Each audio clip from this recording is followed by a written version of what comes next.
বজ্রবৃষ্টির রাতে আমার ২০ বছরের ছেলে আমাকে বুকে জড়িয়ে বল, মা, আমি তোমার স্বামী হতে চাই। সেদিন প্রচণ্ড বৃষ্টি হচ্ছিল। বজ্রপাত হতেই আমি ভয় পেয়ে গিয়েছিলাম। ছেলে অফিস থেকে ভিজে ফিরেছে। কি হয়েছে মা? আমার মুখ দেখেই বুঝল। বজ্রপাতে ভয় লাগছে, আমি বললাম। সে আমার পাশে এসে বসল। আমি আছি তো। আরেকটা বড় বজ্রপাত হতেই আমি চমকে উঠলাম। সে আমাকে তার বুকে জড়িয়ে নিল। ভয় নেই, আমি আছি গু। কিন্তু আমি লক্ষ্য করলাম সে আমাকে ছেড়ে দিচ্ছে না। তার হৃদস্পন্দন দ্রুত। মা, সে ফিসফিস করে বলল, আমি বুঝে গেছি আমি তোমাকে কতটা প্রয়োজন। শুধু মা হিসেবে নয়, একজন সঙ্গী হিসেবে। আমি চাই তুমি আমার স্ত্রী হও। আমরা এই ঘর ছেড়ে অন্যত্র চলে যাব, যেখানে কেউ আমাদের চিনবে না। শুধু আমি আর তুমি গু। বৃষ্টির শব্দে তার কথা প্রায় ডুবে যাচ্ছিল, কিন্তু আমার কানে স্পষ্ট শোনা গেল। এই গল্পটি সম্পূর্ণ শুনলে আপনাদের পানি অটোমেটিক বের হয়ে যাবে, সো যত দ্রুত সম্ভব হাতের কাছে টিস্যু নিয়ে বসে পড়ুন। বিছানার চাদর যেন নষ্ট না হয় সেটা সম্পূর্ণ খেয়াল রাখার অনুরোধ জানিয়ে গল্পটি এখন শুরু করব। তার আগের সর্বশেষ অনুরোধ, দয়া করে এমন পানি বের করার গল্প নিয়মিত শুনতে আমাদের চ্যানেলটি সকলেই সাবস্ক্রাইব করুন। ধন্যবাদ। হ্যালো বন্ধুরা, আমার নাম মৌসুমী সেন। আমার বয়স ৩৮ বছর। আমার স্বামীর নাম সুব্রত সেন, বয়স ৪২ বছর। আমাদের ২ সন্তান, রিয়াজ আর মিম। রিয়াজ ২০ বছর বয়সী, ইউনিভার্সিটিতে পড়ে। মিম ১৪ বছর বয়সী, স্কুলে যায়। আজ থেকে ৬ মাস আগে আমাদের জীবনে এমন কিছু ঘটনা ঘটেছিল যা আমি কখনো ভাবতে পারিনি। সেই রাতের কথা মনে পড়লে এখনও আমার গা শিউরে ওঠে। সেদিন রাতে প্রচণ্ড ঝড় বৃষ্টি হচ্ছিল। আমার স্বামী সুব্রত অফিসিয়াল ট্যুরে গিয়েছিল কক্সবাজারে। মিম তার বন্ধুর বাড়িতে রাত কাটাতে গিয়েছিল। বাড়িতে শুধু আমি আর রিয়াজ। রিয়াজ সন্ধেবেলা তার পার্ট টাইম জব থেকে ভিজে ঘরে ঢুকল। সে একটা প্রাইভেট কোম্পানিতে ডেটা এন্ট্রির কাজ করত। পড়াশোনার পাশাপাশি নিজের খরচ নিজেই চালাতে চাইত। মা, এত ভয় পাচ্ছ কেন? রিয়াজ আমার মুখ দেখে বলল। বজ্রপাতে খুব ভয় লাগে রে, আমি বললাম। তোর বাবা থাকলে এত ভয় লাগত না গি। রিয়াজ আমার পাশে এসে বসল।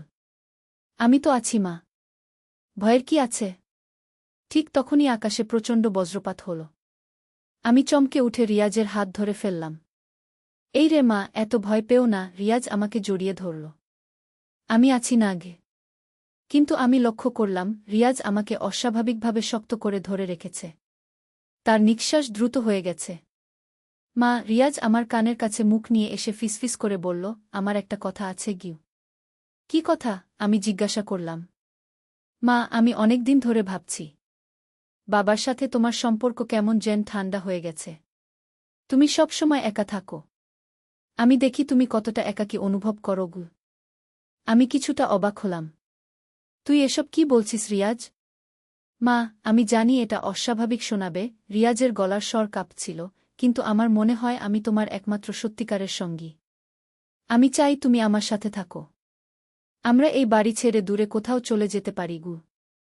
আমি হতবাক হয়ে রিয়াজের দিকে তাকালাম। তুই কি বলছিস? তুই তো আমার ছেলে। মা, আমি জানি এটা জটিল। কিন্তু আমি তোমাকে ভালোবাসি। শুধু ছেলের ভালোবাসা নয়, আরও গভীর কিছু গু। বৃষ্টির শব্দে তার কথাগুলো মিশে যাচ্ছিল, কিন্তু আমার কানে প্রতিটি শব্দ স্পষ্ট শোনা যাচ্ছিল। আমি তাড়াতাড়ি তার আলিঙ্গন থেকে বেরিয়ে এলাম।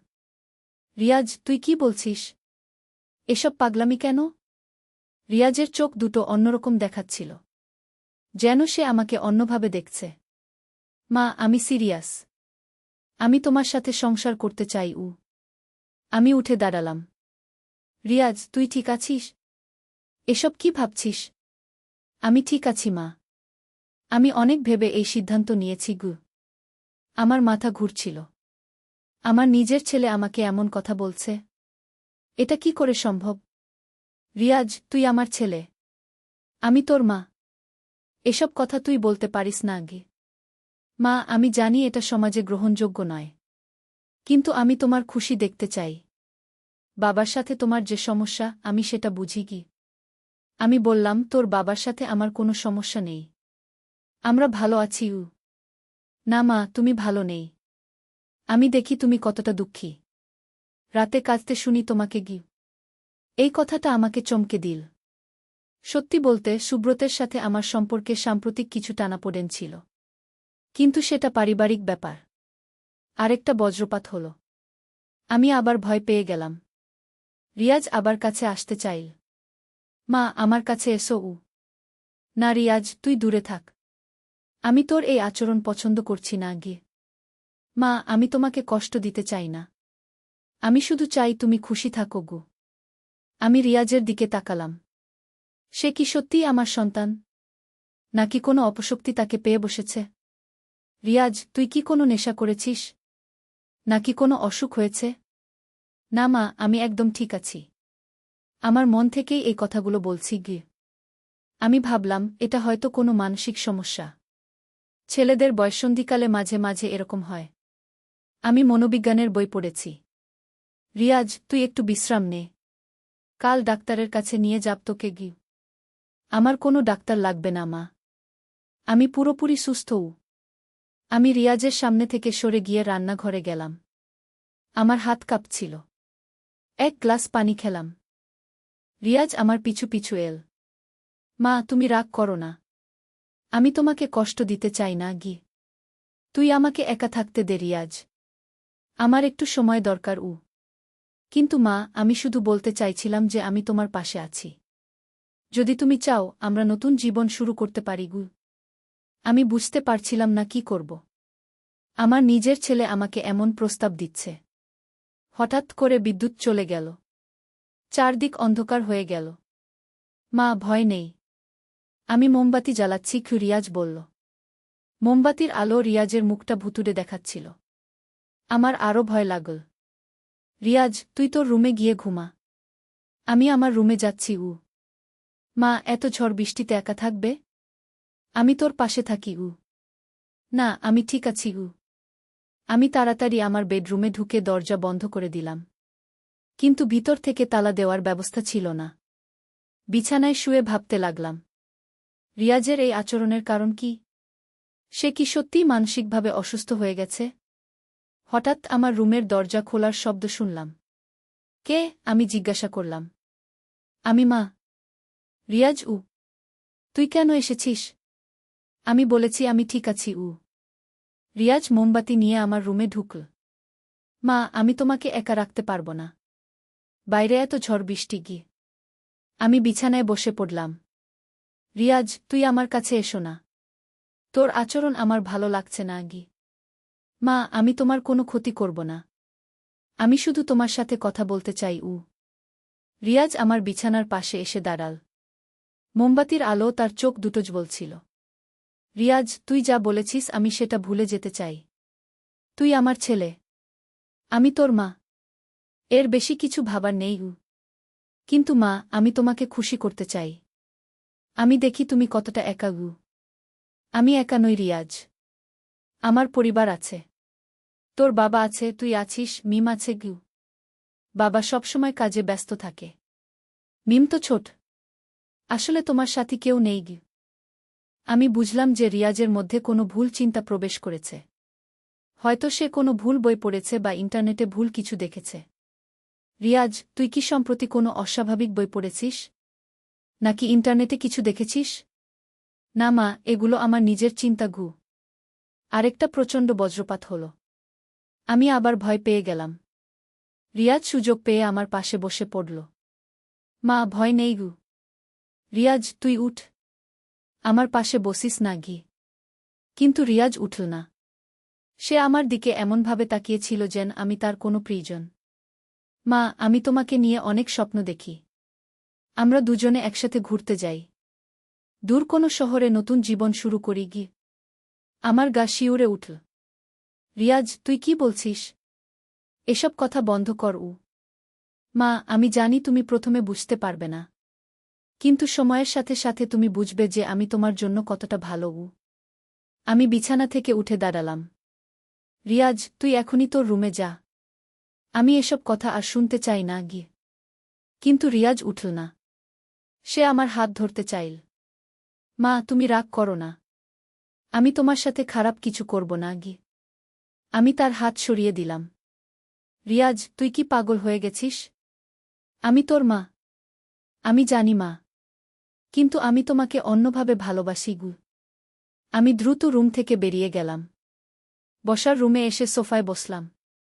রিয়াজও আমার পিছু পিছু এল। মা, তুমি কোথায় যাচ্ছ? আমি এখানেই থাকব। তুই তোর রুমে যা গু। আমিও এখানেই থাকব। আমি তোমাকে একা রাখব না গি। আমি ভাবলাম এই পরিস্থিতি থেকে কিভাবে বের হব। রিয়াজ স্বাভাবিক আচরণ করছে না। হঠাৎ আমার মোবাইল ফোনে ঘণ্টি বাজল। দেখলাম সুব্রতের ফোন। হ্যালো, আমি ফোন তুললাম। মৌসুমী, তুমি কেমন আছো? সেখানে অনেক ঝড় বৃষ্টি হচ্ছে তো? হ্যাঁ, অনেক ঝড়। আমি ভালো আছি উ। রিয়াজ কেমন? মিম তো রাহুলের বাড়িতে আছে গি। আমি রিয়াজের দিকে তাকালাম। সে আমার প্রতিটি কথা শুনছিল। রিয়াজ ভালো আছে গি? তাহলে ঠিক আছে। আমি কাল সকালে ফিরব। তুমি ভালো থেকো গু। ফোন রেখে দিলাম। রিয়াজ আমার কাছে এসে বসল। মা, বাবার সাথে কথা বলার সময় তুমি আমার ব্যাপারে মিথ্যে বলেছ। তুমি বলনি যে আমি তোমার সাথে অদ্ভুত আচরণ করছি গু। তুই তো আমার সন্তান। তোর বিষয়ে বাবাকে চিন্তায় ফেলতে চাই না গি। তাহলে তুমি বুঝতে পারছো যে আমাদের মধ্যে একটা বিশেষ সম্পর্ক আছে ই। রিয়াজ, আমাদের মধ্যে মাছেলের সম্পর্ক। এর বাইরে কিছু নেই গি। কিন্তু মা, আমি অনুভব করি যে তুমি আমাকে বুঝো। তোমার সাথে কথা বলতে আমার ভালো লাগে গি। আমি বুঝলাম যে রিয়াজ হয়তো মাছেলের স্নেহকে ভুল বুঝেছে। এটা কোনো রোমান্টিক অনুভূতি নয়। রিয়াজ, তুই আমাকে ভালোবাসিস কারণ আমি তোর মা। এটা একটা প্রাকৃতিক বন্ধন গু। আমি জানি মা। কিন্তু আমার মনে হয় এটা আরও গভীর কিছু গু। হঠাৎ বিদ্যুৎ ফিরে এল। ঘরে আলো জ্বলে উঠল। আলোর মধ্যে রিয়াজকে দেখে আমি কিছুটা স্বস্তি পেলাম। সে আমার সন্তান। হয়তো আবেগের বশে কিছু ভুল কথা বলেছে। রিয়াজ, তুই ক্লান্ত। গিয়ে ঘুমা। কাল সকালে আমরা এসব নিয়ে কথা বলব উ। মা, আমি তোমার পাশেই ঘুমাতে চাই উ। না, তুই তোর রুমে যা গু। রিয়াজ উঠে দাঁড়াল। কিন্তু যাওয়ার আগে আমার কাছে এসে আমার কপালে একটা চুমু দিল। সেই চুমুটা অস্বাভাবিক লাগল। সাধারণত রিয়াজ আমার সাথে এভাবে স্নেহ প্রকাশ করে না। রিয়াজ তার রুমে চলে গেল। আমি সোফায় বসে থাকলাম। ভোর পর্যন্ত আমি ঠিকমতো ঘুমাতে পারিনি। রিয়াজের কথাগুলো বারবার মনে পড়ছিল। সকালে উঠে দেখি রিয়াজ রান্নাঘরে চা বানাচ্ছে। সুপ্রভাত মা, রিয়াজ হাসি মুখে বলল। সুপ্রভাত, আমি বললাম। রিয়াজ আমার জন্য চা নিয়ে এল। মা, গতকাল রাতের কথা ভুলে যাও। আমি হয়তো আবেগে কিছু ভুল বলেছি গু। আমি স্বস্তির নিঃশ্বাস ফেললাম। তুই ঠিক বলেছিস রিয়াজ। গতকাল ঝড় বৃষ্টির মধ্যে আমরা দুজনেই আবেগপ্রবণ হয়ে পড়েছিলাম গু। হ্যাঁ মা। আমি তোমাকে ভালোবাসি, কিন্তু সেটা একজন ছেলের তার মায়ের প্রতি ভালোবাসা গু। আমি খুশি হলাম। মনে হল রিয়াজ সাব।